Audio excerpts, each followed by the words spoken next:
Life is not measured by the number of breaths that you take. It's measured by the number of times your breath is taken away. Hello, I'm John Rossi. I'm a touring drummer with a passion for animal conservation. When I'm on the road, I spend as much time as possible visiting zoos, aquariums, and conservation organizations.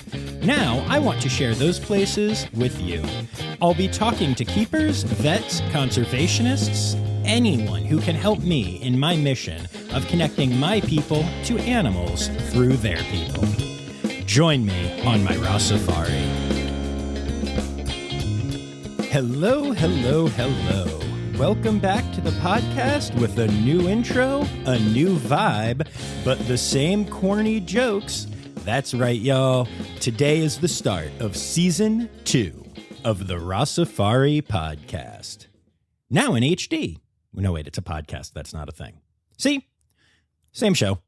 Y'all, I mentioned it in the bonus episode. I mentioned it in last week's season finale, and I'm going to say it one more time. Season 2 is here, and it is going to be off the hook. Do people still say off the hook? I hope so. Anyway, we have a lot of really fun, cool stuff coming down the line. I detailed a bunch of it in the bonus episode when I introduced Season 2, so if you haven't listened to that yet, go ahead. But I will tell you there are a couple of other things that I'm going to be doing. You're going to see some slight changes that I didn't even mention in there because, well, frankly, I hadn't thought of them yet. The biggest one is going to be you're really going to want to make sure that you are following along on Instagram and Facebook and Twitter at Rossifari. Not only will I continue to do my daily zoo picks, but for every interview episode, when I do an interview in person, I'm also going to do an additional post rather than stories that pertains to the episode. That means that for those of you that don't listen on the first day, and I know that is a lot of you, you'll be able to go back in my timeline and find pictures that relate directly to the episode. I think that's going to make it a cooler experience for everyone and just get you some cool pics and photos and even video of the zoo trips that I'm taking and the amazing stuff that's happening there. Also, I am completely revamping how I do my Patreon. For those of you who don't know, Patreon is the way that you can financially support the podcast on a monthly basis. For anywhere from $3 a month to $20 a month, you can become a patron and support the work that I am doing here by going to patreon.com/Rossifari. And I promise you, if you do this, there's going to be some really cool bonuses that you get. You're going to have the chance to suggest some questions for some of my future interviews. You're going to know what shows are coming in advance and what you're going to be hearing. And you're going to get additional bonus photos from a lot of my trips. But maybe the coolest thing is many of my interviews will also have additional patron-only bonus content. Now, I've talked about doing this in the past and even set it up for a couple of the episodes, but I'm being really intentional about it this time. After each interview, I actually hit stop and then hit record again and get additional content just for my patrons. And it's been really fun so far, and there's some really cool things that you're going to be missing out on if you're not a patron, although you'll still be able to get your regular show for free, unaffected, every week, twice every week with Zoo News. So yeah, if you're interested in adding some extra oomph to your Rossifarian fanness, the way to do that is by going to patreon.com/Rossifari. But okay, enough about all of that. Here's a question for you. What do Christina Aguilera, Shaquille O'Neal, and John Rossi have in common? Well, other than the fact that we look like we could be siblings, we have all hung out with Ron Magill, who is today's guest. You see, Ron is a really special guy. He is the communications director and Goodwill ambassador at Zoo Miami, where he has worked for 41 years. Along with working there, he also has done a lot of his own conservation work and even set up an incredible foundation that he is going to talk to you about. Ron is an amazing storyteller, and he is an entertainer as well as an educator. He has been on numerous television shows. He has 6 Emmys, and he currently makes a weekly appearance every Tuesday on the Dan Le Batard with Stu Gatz podcast. For those that don't know, this is an incredibly popular sports podcast. And you may be wondering, why am I telling you about a sports podcast when we are in the zoo world here? But Ron uses it in an amazing way, and I'm going to let him tell you all about that. The truth is, I wish I could have let Ron tell you about everything. His life is incredible, and he touches on stories in this interview that could be an entire interview just in one little story. I could have talked to Ron for days. We got him for an hour, though, and, I made the most of it. If this episode doesn't give you hope and a lot of laughs, then I don't know what possibly could. I am so proud to be bringing this to you all. One quick note about this episode. There is some adult language in it. I think only maybe one naughty word for most of it. But then I gotta tell y'all, there is a story towards the end that is very adult. It has to be. There was no way to tell it without making it adult, and there was no way I was leaving this story out of the podcast. So I do put a warning in. I do a little interrupting John, letting you know that the adult thing is coming. But if you are listening with your kids, you may want to listen to that part first and decide if you want them to hear it. It's around the 54-minute mark, and it is a doozy. But again, may not be the best idea for younger kids that listen. So now we're going to go away for a quick word from our sponsors, and then we'll get to the interview. Today's episode is brought to you by Daydreamer Studios. Do you have stories and expertise to share with the world? Have you ever thought about starting your own podcasts? There's no better time to start than now with the help of a trusted production partner. Daydreamer Studios is a full-service production company that takes all the stress off your plate. You can focus on creating engaging content while they focus on recording, editing, audio engineering, hosting, and publishing on 22 platforms. Log into the advanced remote system with one click, and the Daydreamer team will be on the other end, ready for you to record everything you have to say. Owned and operated by Daydreamer Network, Daydreamer Studios continues on the company's mission to empower storytellers of all kinds by making podcasting accessible to all. For more information and current promotions, visit daydreamernetwork.com/studios. All right, so without further ado, here is Ron Magill, Communications Director, Goodwill Ambassador, Conservation Storyteller, and all-around awesome human.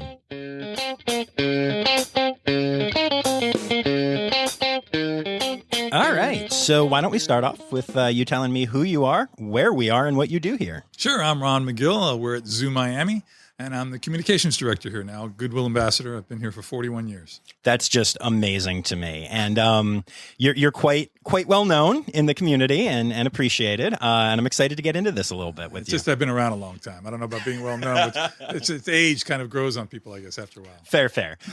So let's start off. I'm really curious to hear about like your early life and career. What got you interested in zooing? Well, I was born and raised in New York City in a small apartment.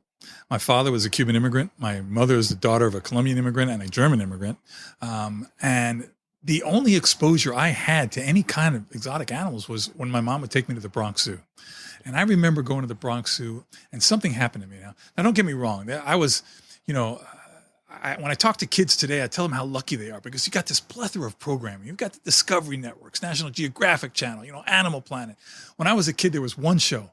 It was on at 7:30 on Sunday night. It was called Mutual of Omaha's Wild Kingdom.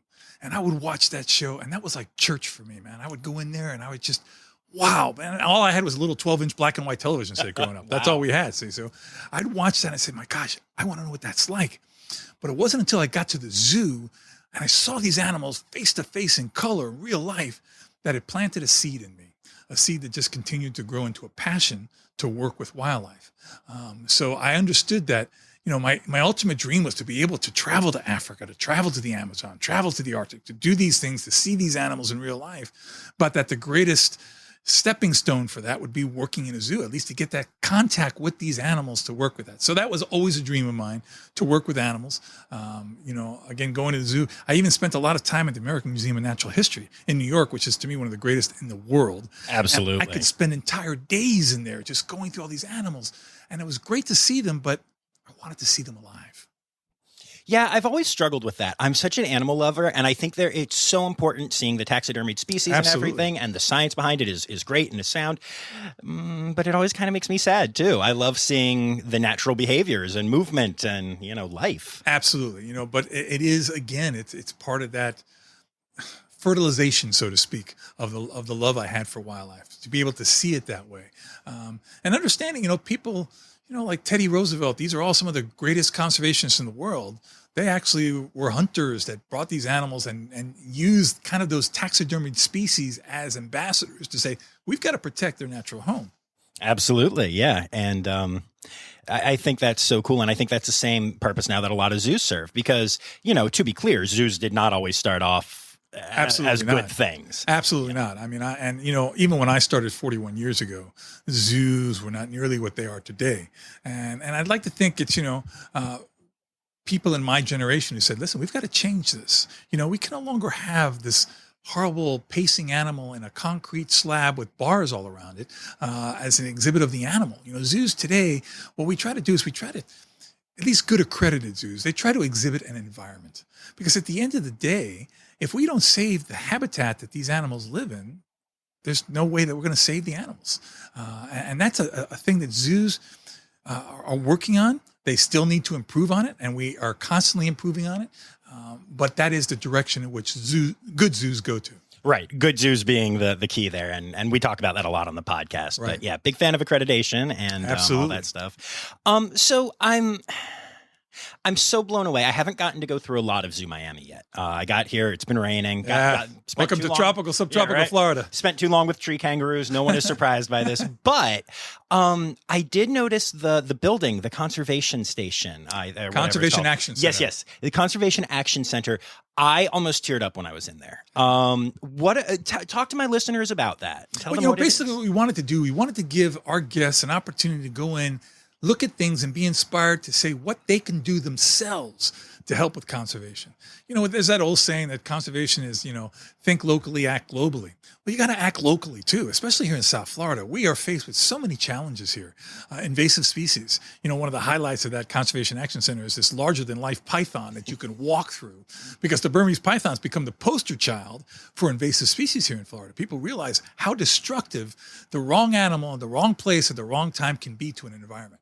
And the python's been that. But we have so many other non-native species, a lot of invasive species, whether it be tegu lizards, whether it be plants, whether it be insects, that are not only destructive to the environment, but destructive to our economic engine that is Florida. Whether it be tourism, affecting the local fishing, affecting the bird watching, whatever it is. So that exhibit, basically what it tries to do is it's geared a lot to children and families. I kind of call it, and I don't say this in a negative way, I call it kind of Chuck E. Cheese for conservation. Because I love that. You can go in there, you got the whack-a-mole that you play to find out how you can whack out these threats. You got the scoop the poop type thing where you're scooping up into it. So you got all of these kind of games that you play to help you get engaged in what you could do for conservation. You can go through that house, that shows you how you can, conserve things by recycling, conserve water, conserve electricity. So these are all, it's an interactive thing. It's not one of these exhibits where you put your hands behind your back and you just look and read. We have learned that people don't like to read a lot anymore. You got to have some type of interaction, emphasized by really good imagery, good graphics, and that gets people engaged. So that's the premise of the Conservation Action Center. Go in and see what you can do every day to make it better for all wildlife. And it is so cool. And I don't know if you read the recent New York Times article. I did. I've put out a whole episode already disputing it. But I just wish that the author of that article could just walk into that building and see the money and the time that went into, and the effort, and like you said, the new ways that we're finding. Okay, if signage isn't working well enough, although signage also has inspired almost every keeper I've talked to. It's inspired me. It's good for a percentage. But finding new ways to reach new people is such a goal of good zoos. And seeing that just, it hit. No, it absolutely is. And, we talk about signage reaching people. Unfortunately, most of the signage is reaching people that were preaching to the choir. You know, it's people like you and I who are fascinated about it in the first place. What zoos have to do is we have to think of better ways to engage the person who didn't come here with conservation in their mind at all, but they leave thinking, wow, you know, I got to do this. So it is kind of an education through entertainment premise, but doing it in a way that maybe the guest doesn't even realize it. So we need to go through other platforms. We need to have different audiences and engage them in a way that's not just preaching to the choir. Absolutely. I love that. So let's spin it back to you. So, you know, you're a kid, you're inspired by this show. You get to go to the Bronx Zoo, which is an amazing zoo. Well, you know, WCS, for me, they are the role model for zoos as far as conservation goes. Absolutely. Nobody does more in the field, in situ conservation work than WCS. So they deserve the badge to wear as the leader and what zoos should be doing in conservation. So I was very privileged to have to go to that facility. Yes. That's awesome. And I'm a Philly boy, but I spend a lot of time in New York playing. So I'm a member of the There you WCS go. and I'm with you. Great, amazing facilities, amazing behind the scenes work. So tell me how you went from inspired by all of that to now 41 years later, we're sitting here and you have accolades galore and all kinds of stuff. Talk me through it. Well, you know, for me, I knew I always wanted to work with animals. I'm not a guy, contrary to where I'm dressed today because I had to do a presentation. If I had to put on a jacket or a dress shirt every day to work, I'd lose my mind. I knew I had to be comfortable. I needed to be able to get outside when I wanted to, and I needed to work with animals. So my original premise was I wanted to be a veterinarian. Because, you know, as a kid, you're thinking, okay, I want to help animals. Well, a doctor of animals, that's going to be the greatest helper of animals, right? You're going to cure animals, you're going to save animals. And I was on that path until I got to the university and I took my first major chemistry class and I realized I got to come up with plan B. Chemistry was not my forte for whatever reason. Tutors, I said, no, I got to come up with plan B. So I figured to myself, listen, I'm going to get into zoology, into wildlife conservation, work in the field and see what I could do there. And every professor I spoke to, every tutor I spoke to said, listen, you got to get experience. You got to get hands-on experience working with animals. I said, well, a zoo would be the greatest thing for me. So my first job down here in Miami was a job in a place called the Miami Serpentarium. It was an attraction that didn't require any experience because they paid you minimum wage. Okay, they said, oh, we're going to pay you nothing, but we're going to give you the opportunity to get that experience. That is so important. I tell that to people all the time now who want to get involved in this career field that, you know, when you're young and you can afford not to make a lot of money, get the experience, even if it means volunteering your time, because that experience is going to be invaluable when you go apply for a job, more so than even your degree in a lot of ways. We're going to have to see what kind of capability you have to actually work around animals. So I started there as a tour guide at the Miami Serpentarium, and I gradually moved my way up to becoming curator of reptiles there. And this is with a gentleman who is considered one of the greatest snake experts in the world. He worked with cobras, all kinds of stuff. And that gave me the opportunity to work with all these animals, crocodiles, Galapagos tortoises, cobras, rattlesnakes, everything. And I got great experience there. Now, I got to move on because I couldn't continue making minimum wage. I went to the University of Florida, studied zoology, and saw a sign. I grew up actually 5 miles from here. When we moved down here to Florida in 1972, I grew up on a 5-acre ranch that my dad built the house and we raised horses, and I grew up west of here, and I saw a sign go up on the main road here that said, new zoo coming here. I know, that's it. That's a signal. That's a sign from the heavens. Ron, apply. So I was actually in my senior year at the University of Florida. I applied as a zookeeper at the old Crandon Park Zoo. It was the predecessor to this place. And they called me and said, okay, we'll give you the job, but you got to come now, which means I had to leave in my senior year without finishing my degree. Oh, wow. My father was a Cuban immigrant with only about a 4th grade formal education. I told him I'm leaving, I'm going to start as a zookeeper. He looked at me and went, what? He was so profoundly disappointed because his vision of a zookeeper was basically a custodian with a big shovel and a wheelbarrow. Okay. And he said, you're going to leave the University of Florida to go shovel poop? I said, Pop, it's a lot more than that. And that's as the profession was beginning to change, where it became more of a profession, not a blue-collar maintenance job. And you know what? It turned out to be a good decision because I started as a zookeeper, became a lead keeper, became a senior keeper, became an assistant curator, now I'm here. And I've been here for 41 years, but I feel like I started yesterday. And it's enabled me to open so many doors. I've traveled around the world many times. I've done wildlife documentaries around the world. I've been successful in starting great conservation programs around the world. And for me now, when I tell people, I've been to Africa, I think it's 53 times now. Oh my gosh. And what that enables me to do is it enables me to see animals in the environments that they belong in so that we can do a better job of maintaining them under human care. That's so incredible. That's such an awesome path and so inspirational. What do you think it is about you that makes you, when you show up at this first gig, you go from bottom of the totem pole to one of the top dogs, and then you come here and now, how do you persevere? John, I'm going to tell you, my real gut feeling is this. There are people that are a lot smarter and know a lot more about animals than I do. Having said that, when I started in this field, a lot of people who worked with animals because they didn't want to work with people. Today, that's a little different. Today, with the whole thing with YouTube and social media and people doing selfies and all this stuff, people are becoming a little bit more of an extrovert as opposed to the introverts that animal people were many years ago. The big advantage I had is that I told you that the show that I watched as a little kid growing up was Magill of Omaha's Wild Kingdom. There were two hosts in that show, Marlon Perkins and a gentleman named Jim Fowler. Jim Fowler was the guy I wanted to be. He was the guy that was jumping out of helicopters on top of elk. He was rappelling down mountains and grabbing condors with one arm. I saw him catch a jaguar with a throw net in the Amazon. Okay, this guy was like unbelievable, and he was just a great storyteller. Make a long story short, I met him about 35 years ago, and he became one of my closest friends, became my mentor. He passed away 2 years ago, but he became my mentor, and he's the one who told me, Ron, we have got to be good storytellers. If we're not good storytellers, we can't engage people in the things that we're doing. We're not going to be able to save these animals. He taught me about how conservation is more than just getting data and saving animals. Conservation is engaging the community that lives alongside those animals to take ownership of what they're doing. Because you can come up with all the data, all the stats, all the research. If you don't get the people who live alongside those animals to care about those animals the way you do before you leave, when you leave, it's all going to go back to the same. And I think that's what helped me out. I had great mentors who taught me how to be a good storyteller. Again, I'm not the brightest bulb in the chandelier, but I think I can tell a story. And it's important to be able to tell those stories to get people excited. And then with photography, that has really helped me out because it's my greatest tool. As an ambassador for Nikon, a wildlife photographer, it has created an opportunity for me, short of taking someone's hand and bringing them with me to stand in the Masai Mara, to see 1 million animals, migrating in the Masai Mara, to show them the images and to be able to tell the stories, put a soundtrack to those images. That's the next best thing.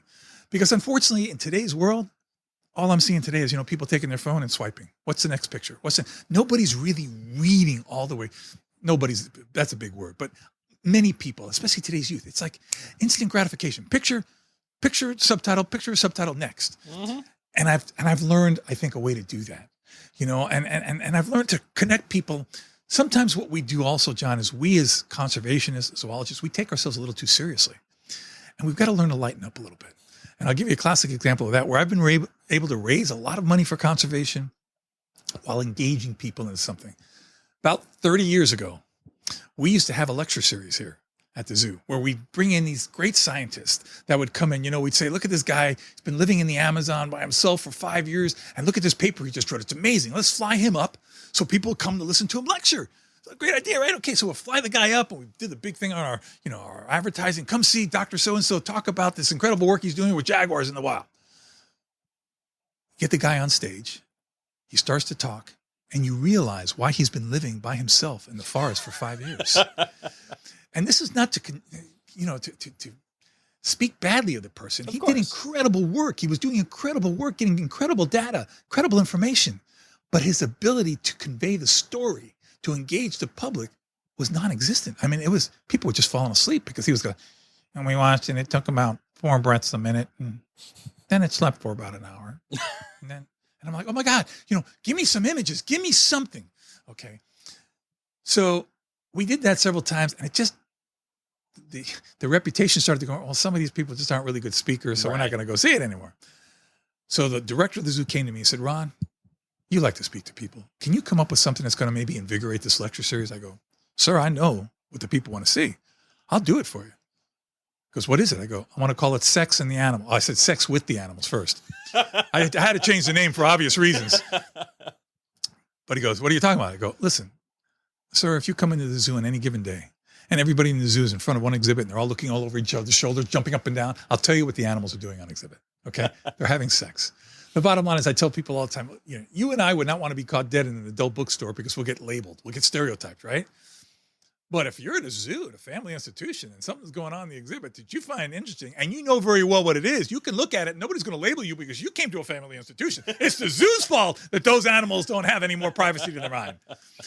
So as a photographer, I started photographing animals having sex. I started photographing all kinds of courtship and mating rituals of different animals because it's fascinating. Right. Yeah. And there are so many parallels to be drawn with human sexuality. And I will even go further to say that you can understand why why we as humans do certain things that we do that we might think is a little weird, because animals do it totally naturally. So I said, that's what I want to come up with. He goes, well, let's see what the board thinks.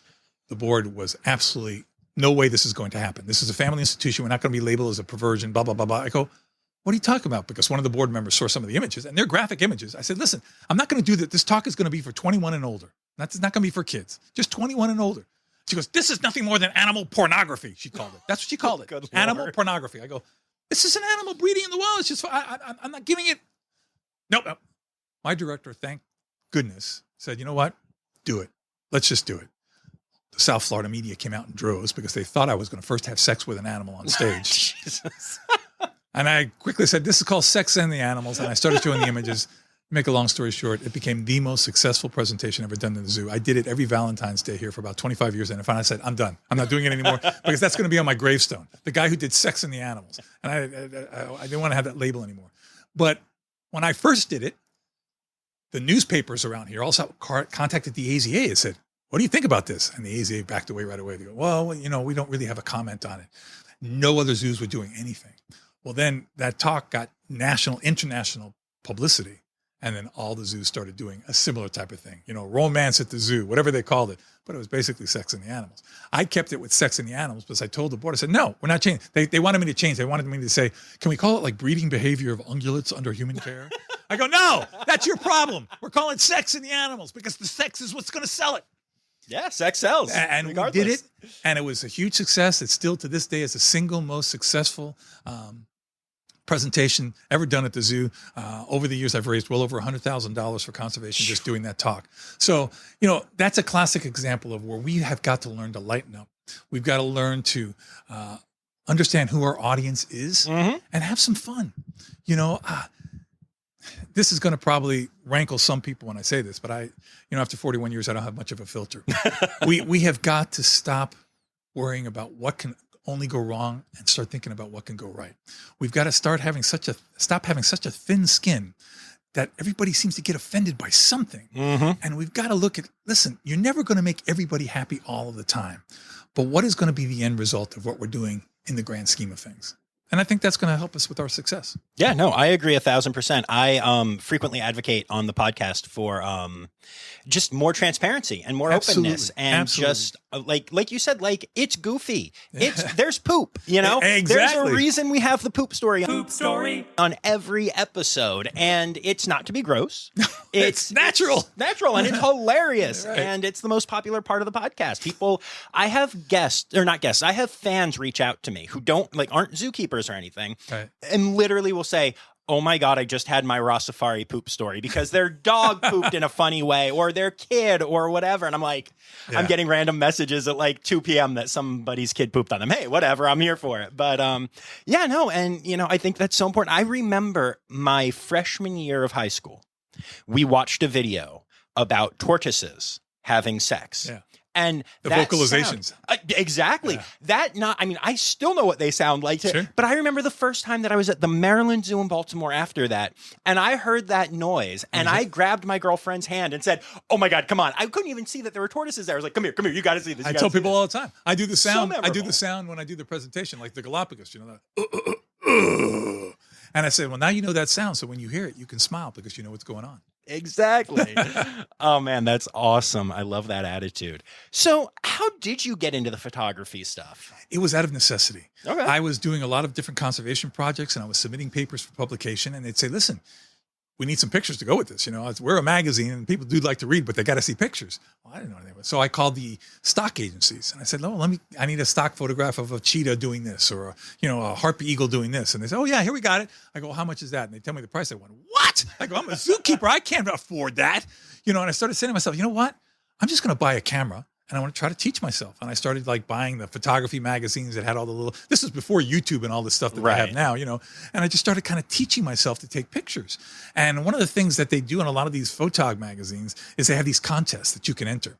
And I was looking at the contest winners every month, the edition of the magazine. I'd say, well, that's not so good. I could do that, So I started submitting and then I started winning some of these contests. And to make a long story short, I won the huge Nikon International contest, Wow. which is it's a very prestigious contest. And the winner gets thousands of dollars in Nikon equipment. And now all of a sudden I had this great equipment that enabled me to really get some incredible photographs. And then Nikon called me and said, we'd like to see your portfolio. To tell you how naive I was, I didn't know. I said, I don't have any books. I didn't know what a portfolio was. Right. I said, no, just a collection of your images. And I flew up to New York and I showed them the images and said, we'd like to make you an ambassador for us. And from then on, it's just been history. And that's been my greatest storytelling tool, to show these images, to get people, to get them engaged. And it's just really important because we're just a very image-driven society. Right. So photography is something that I cherish. I am very thankful for, and hopefully we'll be able to continue. And the good thing is, even as you get really, really old, I can still do this. Yeah. I can still press the shutter. So let's see what happens. That's really cool. Yeah, Rossifari started as a photography page. I am not a photographer. I don't even have a DSLR yet. But what was happening was I would go to the zoo with friends, and we would all have our cameras on our phones, and we would all take the same picture. But then mine was properly framed and caught the moment of the tongue coming out or whatever little, I don't know, for whatever reason, the connection that I have with animals led me to be the one getting the better pictures. So then I got this camera and it has a nice zoom and it's, it's fine. And every single day I post a zoo photo on Instagram. And that was how this started. And I put facts or funny stories or whatever. And then the podcast came from that. And it's the same thing where I was like, great. Everyone wants to see animals, so let's go into a medium where there are no photographs or videos able to happen, and then try to make zoos and zookeepers and people interesting. Right. Hopefully sharing stories, having some fun. But yeah, this all started with photography, and now I'm getting more and more motivated to really get into it. Like I want to become a photographer now, as opposed to a guy who has a cool zoom and is pretty good at timing things, Well, you're a good storyteller, so you're halfway there. Well, thank you. I appreciate that. Yeah, I just I keep wanting to do more. And the more that happens, and I'm sure I can tell you're the same way, the more that you've done, the more you're just like, okay, now this isn't enough. Now I want to do more. And I'm still figuring out exactly what that looks like for me. For me, John, in my entire career, the thing I'm most proud of is that I was able to establish an endowment here. And I didn't come to work here 41 years ago to work for an attraction. Right. I wanted to work for something that was going to make a difference for animals in the wild. Because I tell people all the time, listen, if the zoo is the last place that we can see the animals that we house here, then I think we as an institution have failed. Our number one priority has got to be able to conserve these animals in the wild. We've got to be able to do that. And I just wanted to do more. And I felt like, how am I going to justify me working here if I'm just taking care of animals under human care? So a dream that came up in 2014, I said, I'm going to start getting with friends and see if I could raise money to create an endowment, a conservation endowment that the money from that endowment can only be used in situ conservation, protecting animals in the wild. Nice. My peers laughed at me. They said, you're a zookeeper. You're not going to be able to raise that kind of money. Make a long story short, it is the only conservation endowment at the zoo. We have our quarters for conservation programs, stuff like that goes to conservation, but I've been able to raise $2.5 million by myself over the last 7 years. Wow. This morning, I wasn't able to speak to you first thing this morning because this morning I was going to present a brand new van to Audubon, Florida for their research in Florida Bay and Everglades that I was able to buy through the endowment. I've bought vehicles for cheetah research in the Masai Mara. Nice. I've bought vehicles for rescuing and rehabilitating animals in Panama. I've bought radio collars for elephants, radio collars for jaguars, camera traps. This validates what I do here.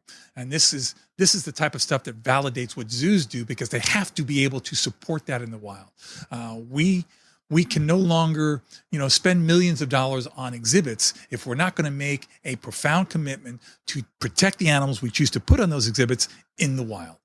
People need to realize when it comes to zoos, so many people have this impression that we take animals out of the wild. Right. We don't do that anymore. That's not done.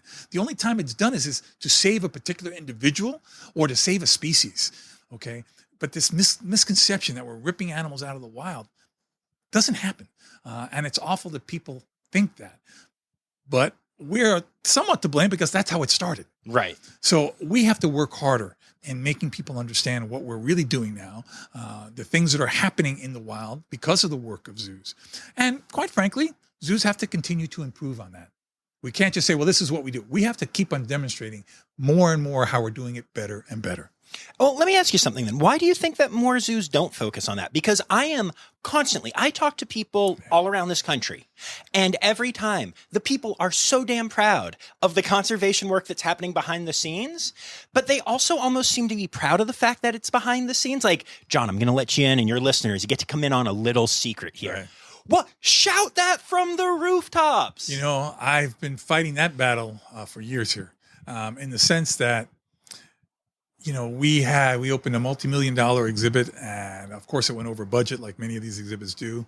And when it went over budget, one of the first things they pulled away was the conservation money.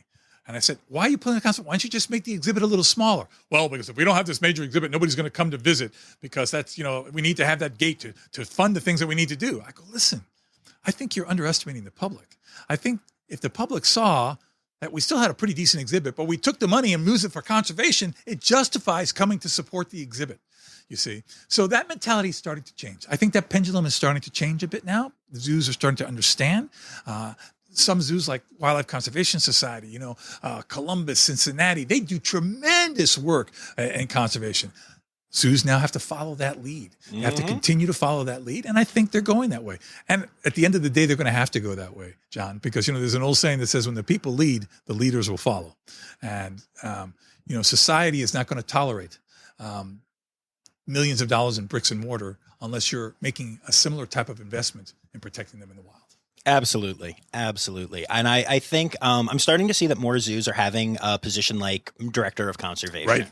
I interviewed Lou Perotti up at Roger Williams Park Zoo, and the work that he does there is incredible. But it's still like a fairly rare position at a lot of zoos. And I really want to see it popping up. It's going to change. Trust me, because the AZA now has required it for accreditation. Oh, really? Yes. I didn't actually know. The AZA has now required that for accreditation. The AZA knows that, listen, you guys, we need to do more conservation work.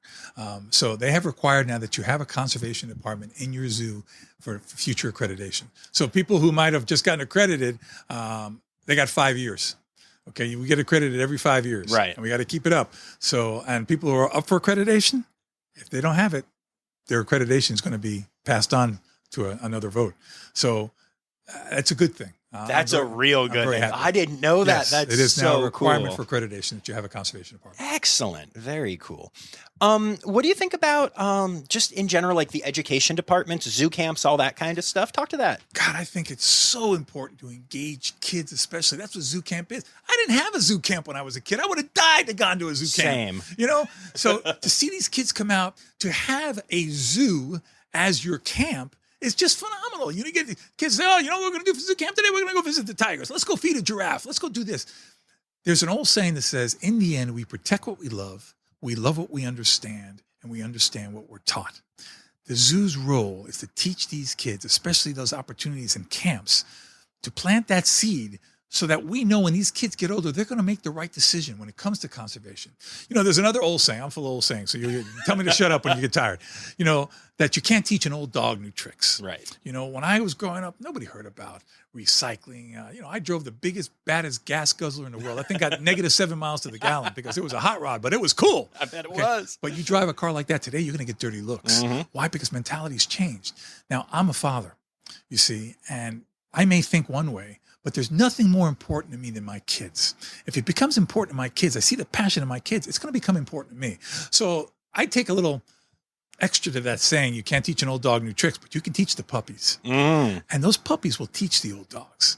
And that's that should be a goal of ours, that we're teaching these kids so that this next generation is making the right decisions, and they're teaching the older generation. I know kids that go home and tell their parents, you need to recycle that. Don't just throw that in the trash, okay? And don't leave the water running when you're washing your hands. That's such a way. I've seen kids do that to their parents. Right. So we are making a difference. It's not maybe happening as quickly as many of us would think or would want, but it is happening. And it shows that we're going in the right direction. I have a lot of faith in this young generation. I've got kids that write me letters every day. And the things they write, the things they do, the initiatives they take on their own, man, these are great kids.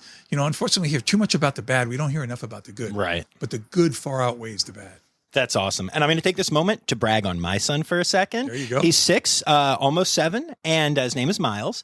And he has fallen in love with red pandas, which are, my favorite animal. Yeah. And that is why, and we were visiting Elmwood Park Zoo and seeing Slash the red panda and hanging out.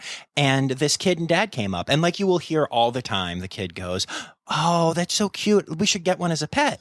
And obviously panda pets, bad. Illegal wildlife trade, bad. But you can understand why people think that. Of course. And also, like, when a kid thinks that, I like to think that maybe they'll go home and be like, Google, I want a red panda as a pet. Find Red Panda Network. Find out why that's bad. Be motivated for other things. Like, I don't think it's the worst thing. But the dad was just like, yeah, okay, we'll get a red panda. Like, did not care, was not engaged. And Miles turned to him and was like, excuse me, no red panda pets. They are very endangered. You cannot. And I was like, there you go. Dude, proud. Yes. There you go. Yeah. And I see that over and over in a lot of young people. And to me, it just is a reflection of the fact that the message is getting out there. And zoos play a huge role in that. Absolutely. We people need to understand, more people go to zoos than go to all the professional football, baseball, and basketball games in the country combined.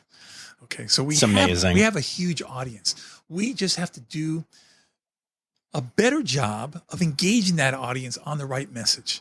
Listen, we're never going to get all the people all the time, but we've got to do a better job of engaging people so they have a message when they leave here. And it's not just, we came here to have a good time, and it's a challenge. It's a challenge we've got to meet up to. We're not perfect, but I think we're working in that direction. And the more we do things like that, the more we see kids making statements like that, the more we know we're headed in that right direction. Absolutely. Absolutely. So, you're a storyteller. Yeah. Tell me some stories about like your time out in the wild doing conservation stuff. Just pick some goodies. I know you've got more than a few. People always ask me, what was the most amazing wildlife moment of my life? And I'm also always asked, what's my favorite animal? The politically correct answer is, well, the last one I was working with. But, in truth, my favorite animal ever since I was a little boy was the harpy eagle. Okay. I'm not necessarily a bird person, but the harpy eagle is the most powerful bird of prey on earth. And to put it in perspective, the bald eagle is our national bird. A big females get larger than males. Female bald eagle's probably 8 or 9 pounds. A big female harpy eagle is about 18 pounds. Okay. 18 pounds is like double the size. The talons are the size of grizzly bear claws. I'd only seen a harpy eagle in the Museum of Natural History, dead. I saw my first live ones in Panama because my wife is of Panamanian descent. I saw them down there. Anyway, make a long story short, I started a huge project where I started the Harpy Eagle Conservation Project in Panama. I was the one who got in front of the Panamanian Congress, got them to designate the harpy eagle the national bird of the Republic of Panama, one of the greatest goals I've ever been able to do. I raised over $1 million to start the biggest harpy eagle center in Panama. I got letters from the President of the United States. I got phone calls from the President of Panama. It was a huge thing for me. As part of that project, I had to study the eagles in the wild, and I worked with the indigenous people. And they led me to a nest that was 120 feet up in the middle of the forest. And I used a special crossbow with a fishing reel to throw a line over there. And I climbed up that rope and I climbed into that nest. And I sat in the nest with a 10-week-old harpy eagle chick. And at that point, I was one of only a handful of people in the world who have ever done that. And I'll never forget sitting in that nest, which was probably 6 feet wide, 3 feet deep, and looking at this harpy eagle chick. And I'm 6'6", 230 pounds. And I just started to cry. I just spontaneously got emotional thinking, I cannot believe I'm here looking at this incredible bird looking at me. So that was a moment that I'll never, ever forget. Same thing happened to me in my first trip to Africa when I was out in the Masai Mara and I went over a ridge, and all of a sudden over that ridge was the entire migration. We're talking hundreds of thousands of animals. If you closed your eyes, you could feel the earth moving. And all you heard was, rah, rah, rah, rah, rah. You could smell it. Again, I just spontaneously started to cry. These things, seeing your first polar bear. I remember walking on foot in India and with my guide, and he goes, "Shh, there." And he points to a stand of bamboo, and I'm looking at the bamboo and I don't really see anything. And then, you start to focus your eyes and you realize, and I'm looking at the eye of a tiger looking at me through the bamboo. I'm on foot there. I wasn't frightened. Right. It was an adrenaline rush. It was one of those things where, and that tiger looked at us for like 20 seconds and then ran away. But I was on foot in India and I saw my first wild tiger. My favorite saying in the world, you'll see it here on my desk and on my coffee cups and everything, is life is not measured by the number of breaths that you take. It's measured by the number of times your breath is taken away. And those breathtaking moments for me have been numerous. These stories of being able, being in the Virunga Mountains, volcanoes, and sitting and having a silverback sit right next to me, a 440-pound gorilla just sitting right next to me, not looking, but he's sitting and feeling his head smelling me, feeling his breath against me, this massive, gentle giant. These are things that leave impressions on you that you never forget. And I just want to be able to translate that emotion that I'm feeling to the kids today. Because the sad reality is most of these kids will never get to see that. Right. And that's the importance of zoos. We provide those windows into that world to plant that seed to get these kids to be like me and want to go out and learn more and explore more and protect more. So, those wildlife stories go over and above. I mean, I was swimming in the Galapagos Islands, photographing sea turtles. When all of a sudden a big shadow comes over me, I look, it's a killer whale. A freaking killer whale is swimming above me. And I didn't think at that time, oh my God, it's going to eat me. I looked at it in awe. It kind of looked down and just kept on swimming. But, you just never forget those things. Those are things that, you take with you to your grave. And what I tell people all the time, again, in today's world, when everybody's caught up in, money and all these material things, I said, guys, make memories. Go out, explore the wild. Get away from your computer screen. Get away from your television screen. Get outside, explore the wild, because those are the things that will leave the greatest impressions in your life. That's so amazing. And I mean, yeah, I even just in my world, like I'm constantly, people are amazed that I drove 3.5 hours to be here on my one day off. I'm impressed. I'm impressed. It's in the rain. It's cool. Yeah, in the rain. And it's been great already and it's going to stay great. And I get to have a lot of cool experiences at zoos because of this podcast and behind the scenes stuff. But here's my question for you. How the hell do you get to start doing this stuff? Can you tell me how I get to do this? How my listeners, and I know that they can't follow the exact blueprint. I get that. But what would you tell somebody, because you have someone sitting right across from you right now who is so fired up to do more and to get out into the wild more. And I want to go to Papua New Guinea and work with tree kangaroos. Yeah. And I want to go to Nepal and volunteer with Red Panda Network and stuff like that. How do you start getting to do these things? Well, what I try to tell most people is that experience is everything. And people say, well, how do I get the experience? And nobody's going to hire me to do these things. And that's where the word volunteer comes in big. And I can't say it enough. When I started, I volunteered doing a lot of things for nothing. While my friends were making their money and going out and going on dates, going to the movies, saving money for a car, I wasn't making anything. But I was building a foundation of experience that opened a lot of doors for me. Not only are you getting the experience, but you meet important people on that journey. And those are the people that can open doors for you. I hate to say this, but the saying is very true. It's not always what you know, it's who you know. Right. When you meet these people who can open doors for you, introduce you to people who can make a big difference for you, that is so much. So I would go out, you talk about tree kangaroo project in New Guinea. They have volunteer programs out there. Of course, it's going to cost you a fortune to get out there and do it. But if you can manage a way to do that, get a scholarship, get a grant, get her something. Getting that experience is going to open so many doors for you. It's going to open so many eyes, put eyes on you. If you're at home, look for a wildlife rehabilitation place. These are places that, are scourging for money just to take care of the animals they're rehabilitating for release back in the wild. If you can volunteer there, even if it means just cleaning cages, even if it means every 3 hours you got to be bird dropping, feeding a bird. These are things that will not only give you experience, but they'll also tell you if it's something you really want to do. Right. Because I've had people who have a vision of what they think they want to do, and then they get into the nitty gritty of it and they say, well, you know what? That wasn't really for me. So before you make this tremendous investment in something like that, it's always good to kind of volunteer, to see if it's something you get the behind the scenes. It's not always, rainbows and cotton candy. So I try to tell people to do that. reach out, listen to podcasts like this, listen to the people being interviewed, see if you can reach out to those people. Say, yeah, I heard you on this. What do you recommend? Is there something that you have open here? What job openings that you think would relate to something that I like to do? Because there's so many different jobs now. It's not just a zookeeper anymore. You have a nutritionist, you have a behavioral specialist, you have the vet techs, there's so many different aspects. There's no longer just the zookeeper. Right. Okay, cool. Well, thank you for that. And then you use media to reach out to people a lot, all the time. Yeah, talk to me a little bit about that and what you think the influence of media is on what we're doing. Because you're doing podcasts, you're doing, you have like Emmys, right? I have 6 multiple Emmys. Yes, I thought this is amazing. That's just amazing. So talk to me about all of that. Well, I realized at an early age, and it's just common sense using numbers. Our education department, let's say we see 150,000 kids every year come in. 200,000. Let's say 250,000 kids every year come through our education department. Okay. If I am able to do a half-hour television show on our network affiliate here in Miami, I'm going to have 1.5 million people watching that in half an hour. Okay. 1.5 million people can watch that show in this market. So I basically done 6 times the number of people we have touched by coming to the zoo. I've been able to get them on this market. It told me, listen, Ron, you have a huge platform. Now with social media, it's even different. When I really started, it was just getting with the network affiliates and talking and being a good storyteller. A program that I came up with that has been incredibly successful, and I do it on an annual basis still. I call it the Eco Hero Program. I take these trips, John. I would come back and I'd speak to schools. I'd show them the images, and I look at the faces of those kids, and I saw myself. I saw myself looking at those photographs going, oh my God, what I wouldn't give to be able to see that in real life. I said, well, maybe I can make that happen for somebody. And I came up with the concept that let's have an Eco Hero contest. Let me team up with the most popular television station in South Florida, the one that's got the highest numbers, and let's have a contest that we run online for a kid who does something great for the environment.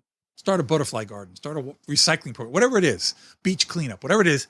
And let's have a contest, a little group of judges, and we'll pick out the winner of the Eco Hero, the kid who's done the greatest thing positive for the environment.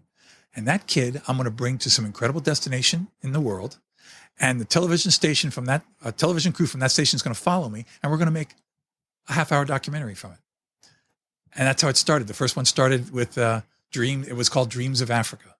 And this young lady, high school junior, I took her to Africa. She'd never been on a plane in her life. Oh, wow. She went to Africa. We did a half-hour documentary that the ABC affiliate here ran in prime time, had tremendous numbers. Won it. That was my first Emmy Award, okay, doing that first show. And we had over 1 million viewers. And it opened up so many doors. And now people know about the Eco Hero contest. So now kids are doing projects so that they have something to submit for the Eco Hero. Because I've taken kids to Alaska, to Africa, to the Galapagos, to Panama. The last one that I just won my last Emmy Award for, Antarctica. Okay, so I got a kid that we took to Antarctica, all expenses paid. That was basically for the kid alone. And the kid gets to bring a parent or guardian of his or her choice. Okay. So the two of them together, that was basically a $50,000 prize. And that doesn't even include what it would cost for you to produce the television. And then you're going to be on television so all your friends can see you. Okay. Am I too old to admit to that? So, those are things that, that's where we need to think out of the box and understand the media has tremendous power in reaching people that way. And we're not just preaching it to the choir. When you get a television show on prime time on a major network, and they're paying for everything. The television station paid to produce everything. The television station paid for all. You get free commercials because they're, of course, promoting themselves. So you get these commercials coming up all the time. Hey, join the Eco Hero contest here with Channel 10 and Zoo Miami. It was just a dream come true. And we do it every year now. And I think it's a no-brainer. I think every zoo in the country should be partnering with their television station and doing the same thing. That's so cool. That is just so amazing. And then you do Dan Le Batard as well. And, Dan Le Batard. And that's Stugatz. Exactly. Dan and Stugatz. Let me tell you something about that. That is a classic example of how we got to stop worrying about preaching to the choir. When I was first, Dan is a dear friend of mine. It started out as what we call shits and giggles, about 10 years ago. They called me up. They were doing ESPN radio at the time. And they said, hey, Ron, we want you to do a little shtick on who would win. That was the March Madness, the NCAA basketball tournament. said, I want you to figure the brackets out by mascots. In other words, if the mascots were to fight each other, who would win? Nice. Okay. The Owls against the Rams, the Tigers against the Lions, whatever. And we did this big shtick, and it just went over really well. I mean, I guess the listeners loved it. No, we're going to have you on every week. And then it started out every week doing this ESPN thing, to the point where ESPN told Dan, why are we having this animal guy on? We're a sports network. And Dan said, either you have the animal guy or I'm leaving. Wow. Okay. And they said, okay. And then my numbers, they have these ratings. And they figured my spot on that show was the highest rating on the ESPN network at the time. And then ESPN called me to go on to their Sports Center show. And Dan went nuts. Dan went off on them. He goes, how dare you? You tell me I can't have him. And then you put him on Sports Center? You a bunch of hypocrites about it. And to make a long story short, he finally left the ESPN because he was tired of the suits. And he's got the podcast now, which is huge. It's bigger than it ever was on ESPN. It's now sponsored by DraftKings. And I do this thing every Tuesday where we talk about sometimes silly stuff. And this is where I was talking before that, we can't take ourselves too seriously. Make an opportunity out of things. I'll get questions sometimes. You get some jock who's like, hey, so if a silverback gorilla fought a lion, who would win? Okay. And I'll tell them my opinion is who would win and why. And then I show them, I tell them, the gorilla's an herbivore. He's a strong animal, but he's not a predator. Okay. The lion is designed to kill. He's got claws. He's fast. Okay. And I show these differences as to how I come to my conclusion. And I get tons and tons of media, of emails from around the world. That podcast is around the world of people saying, I learned so much watching that. And then the really cool thing is now they tell me that I finally got my wife to listen to it because she loves animals and she loves your segment. So it's increased the female viewership as opposed to having a lot of male sports jocks. Now we got the female viewership. So it's a classic example. Listen, whatever platform you have, understand your audience, have a little fun. Don't take yourself too seriously, but always try to inject some good information. It's time for interrupting John. Hey, y'all, remember back in that intro when I warned you that there was an adult story coming up? Here is said adult story. Let's get to it. Love it so much. And speaking of not taking things too seriously, there's a story I want you to tell about, we were talking about animal sex, and yes. It's a different species of animal, but go ahead and tell your story about the filming that happened here. Oh, Lord have mercy. So, we have a very big zoo. You'll see you go out there in a very big, and on a rainy day, it kind of thins out. But we have a lot of different areas you can go into, different buildings. And in the aviary, we have what's called a round room. It's beautiful. It's got a big aquarium behind it. It's really nice, but it's covered, So one day I like to go out when kind of rainy. I like to look at animals, tend to sometimes be more active in the rain. It's cooler and things going on. So I'm going through and I'm walking through and I look at the aviary and I'm going to go into the round room. And as I step into the round room, I don't know how to say this subtly. There is a woman on the bench with her pants down to her ankle, masturbating, with a gentleman behind her holding her up and another guy filming it. And I'm like, am I seeing this? And they looked at me and right away they packed up and ran and I tried to run after them, but they got away. Okay. They could run really fast. And I went up here to security. I said, guys, I hate to tell you this, but I think someone was just doing some amateur porn in our aviary round room. And they laughed at me. John, they all laughed at me. They go, no. Nobody's doing that in the round. I go, I'm telling you guys, I was right there. Somebody's doing it. Somebody was doing it in the round room, okay? And they say, impossible. So this is where I get a little embarrassed because I knew that this was going to turn up on one of these porn sites. So I started Googling, animals and women. I started getting some really weird stuff. I went so far as I Googled Beauty and the Beast. I didn't just get Disney. I'll tell you that right now. But finally, after going through it, I found it. There it was. They had sure as heck, they posted it on one of those sites. And I came up to the office. I go, does that look familiar? I'm not talking about the naked girl on the bench. I'm talking about the aquarium behind her. And everybody's like, oh my God. Oh my, I go, yeah. And they did it not just there. They had been in other places at the zoo because they put a whole package together. Okay. I only caught them in the round room. So the zoo can be a wild place in more ways than one. That is beyond amazing. Yeah, it was eye-opening to me in many ways. So tell me, how can people help out with your endowment here and everything that you do for conservation? How can people help you? Well, I really appreciate that. Listen, you can go to the zoo's website and see zoomiami.org and see donate, and My endowment can come right up there. Because it's under the umbrella of the zoo, or you can just go to ronmagill.org. ronmagill.org will take you right to the endowment. It's totally tax-deductible donation. And the promise is that your money will only be spent on animals in the wild. As a matter of fact, what happens is your money's not really actually spent. It goes into the corpus of the endowment, and then the dividends it produces is what's spent. So it's there in perpetuity. And it's, like I said, the thing I'm most proud of, because I know that if I leave here tomorrow, I get hit by a truck, I am now providing over $100,000 a year directly to conservation work, just myself. It doesn't include the other stuff that zoo does, but just myself, over $100,000 a year goes. And that's in perpetuity. That's forever. And it'll increase because the endowment continues to increase. And it's what I'm most proud of. I mean, we have to do more of that, John. Zoos have to put their money where their mouth is when it comes to conservation. You might be the least serious, most serious person I've ever met. And I love it so much. Listen, you got to you got to have fun in life. It's too short. It's too short. Absolutely. And yet at the same time, you're doing all this amazing stuff. I'm incredibly impressed. Well, don't be impressed. I'm surrounded by good people and I had really good mentors. That's awesome. And then I guess it's time. It's time now, don't you know? We've come to the end of the show. But there's one tale left to go. You're gonna laugh and say, oh no. It's time for the Rossifari poop story. So, okay. Not that porno wasn't good enough, but hit me. Well, I'll tell you what. I do a lot of television appearances. And I was doing a television appearance with a Komodo dragon monitor, big monitor lizard, one that we had raised her since a hatchling. We'd use it as an ambassador to talk about it. And I'm doing a live segment holding this Komodo on my lap for CBS. And I'm sitting there talking about the Komodo dragon.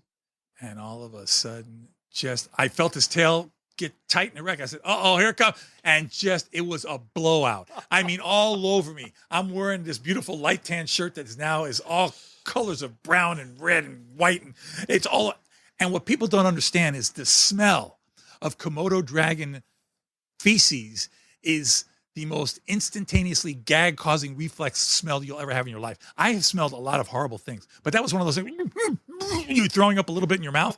And what's worse is the person who's interviewing me is just cracking up, even though she's also gagging from the smell. And she tells the camera, pan down, look at this. And it looked like somebody took a feces ball of a foot wide and threw it at me and it splattered all over me. Okay. The smell is horrific. And this is live on television. Millions of people are watching this and I'm just smiling. I'm going, well, thank you for that, Maria. I really appreciate you pointing that out. And the tail is just waggling and I'm all over the place. And she's laughing so hard she's crying. And she just had to go back to the anchor. She goes, back to you guys. We just can't do any more. And I'm thinking to myself, and for weeks, people sent me that clip. They just kept sending, but just the part just all over me like that. Live television. This thing just made a whole, and again, for those of you who smelt Komodo dragon feces, you know the pain I was feeling, okay? Because there's very few things that smell more rancid, more horrific, more horrible than that. Ron, you're not wrong. You're a hell of a storyteller, man.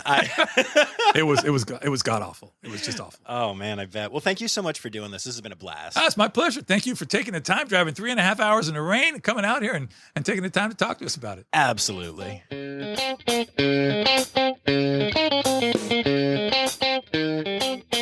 Oh, how cool was that interview? I loved it so much. Ron is such an amazingly inspirational dude. And he's also just got a good heart, As we had talked before and after the interview, I mentioned to him my love of tree kangaroos. And after the interview, he went and got a golf cart and drove me to the tree kangaroo exhibit and, let the keepers know that I was a good guy and should probably get to hang out with those tree kangaroos. And so I did. I went and met Zaina on exhibit and Banyan behind the scenes. And for those of you who have really listened and done some deep dives with me, you've heard me talk about Puzzle, the tree kangaroo that is up at Toronto right now, who is just a personal favorite and who I want to meet sometime.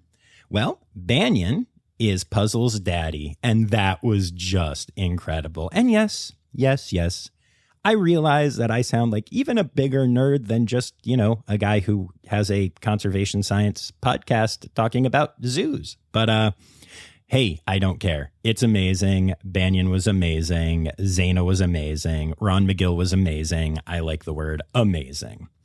Anyway, you can check out Zoo Miami on Insta and Facebook at Zoo Miami or zoomiami.org. And also make sure that you go to ronmagill.org and make sure that you're following him at Ron Magill Wildlife on Instagram. Now, Magill has 2 L's at the end, so don't forget that second L. I don't know. Seemed worth mentioning.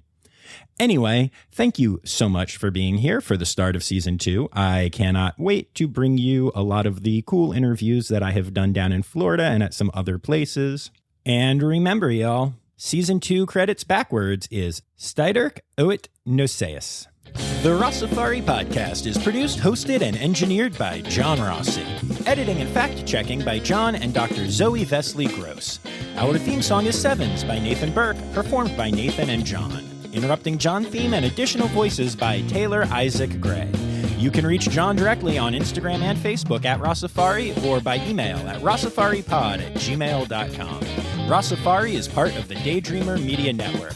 Now, stop listening to me and go visit a zoo.